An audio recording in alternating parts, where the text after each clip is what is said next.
What if, அதாவது ஒரு விஷயம் நடக்கிறதுக்கு முன்னாடியே அதோட விளைவை பற்றி யோசிக்கிறது. அதாவது ஒரு வேளை இப்படி நடந்துருமோ அப்படி நடந்துருமோ இந்த மாதிரிலாம் யோசிக்கிறதுக்காக நம்ம யூஸ் பண்ணுற ஃப்ரேஸ் தான் வாட் இஃப். ஸோ இப்போ வீட்டை விட்டு வெளில போகிறோம், கொடை எடுத்துகிட்டு போ அப்படின்னு சொல்லுவாங்க.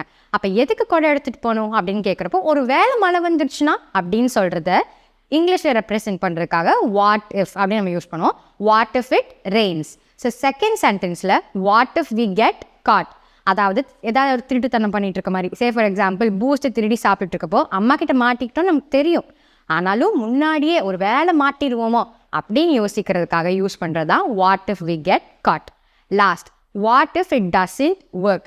ஒரு ட்ரிப் பிளான் பண்ணிட்டு இருக்கோம், எல்லாமே நல்லா இருக்க மாதிரி தான் இருக்கும், ஆனாலும் ஏதாவது ஒரு தப்பாக நடந்துருமோ இந்த மாதிரி நடந்துருமோ அப்படின்றதுக்காக யோசிக்கிறப்போ what if it doesn't work அப்படின்னு நம்ம கேட்போம். இப்போது உங்களுக்கு ஒரு டாஸ்க், எக்ஸாம் ரிசல்ட்ஸ் எல்லாம் வந்துருச்சு, ஆனால் வரதுக்கு முன்னாடியே ஒரு வேளை நான் ஃபெயில் ஆயிடுவேனோ அப்படின்னு யோசிக்கிறத எப்படி வாட் இஃப் யூஸ் பண்ணி சொல்வீங்கன்னு காமெண்ட்ஸில் ட்ராப் பண்ணுங்கள்.